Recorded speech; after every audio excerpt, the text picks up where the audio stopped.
തന്റെ ഫിലിമോഗ്രഫിയിൽ സെഞ്ചുറി അടിക്കാൻ ഒരുങ്ങിയിരിക്കുകയാണ് സംവിധായകൻ പ്രിയദർശൻ. പ്രിയദർശന്റേതായി അടുത്ത് തിയേറ്ററുകളിൽ എത്താനിരിക്കുന്ന 2 ചിത്രങ്ങൾ ബോളിവുഡിലാണ്. അക്ഷയ് കുമാർ നായകനാവുന്ന ഭൂതബംഗ്ലയും സെയ്ഫ് അലി ഖാനും അക്ഷയ് കുമാറും പ്രധാന കഥാപാത്രങ്ങളെ അവതരിപ്പിക്കുന്ന ഹൈവാനും.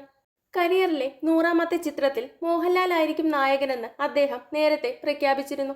ഇപ്പോഴിതാ അത് ഏത് തരത്തിലുള്ള സിനിമയായിരിക്കുമെന്ന് പറയുകയാണ് പ്രിയദർശൻ.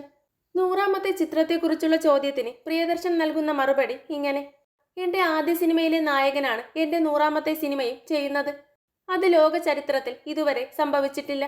ദൈവം സഹായിച്ചാൽ അത് നടക്കട്ടെ എന്ന് ഞാൻ ആഗ്രഹിക്കുന്നു. അതൊരു കോമഡി സിനിമയായിരിക്കില്ല.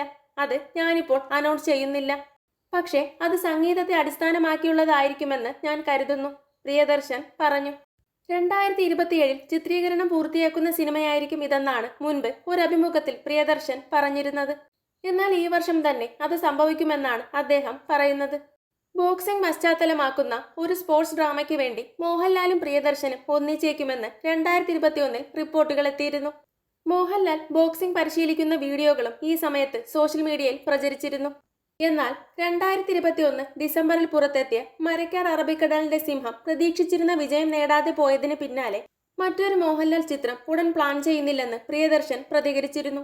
പ്രിയദർശന്റെ 100ാം ചിത്രത്തിൽ മോഹൻലാൽ എത്തുമ്പോൾ അത് ഏത് ഗണത്തിൽ പെടുന്ന സിനിമയായിരിക്കുമെന്ന് ആരാധകർക്ക് കൗതുകമുണ്ടായിരുന്നു. അക്കാര്യമാണ് പുതിയ അഭിമുഖത്തിൽ പ്രിയദർശൻ വ്യക്തമാക്കിയിരിക്കുന്നത്. കൂടുതൽ സിനിമാ വിശേഷങ്ങൾക്കായി ചാനൽ മറക്കാതെ സബ്സ്ക്രൈബ് ചെയ്യുക.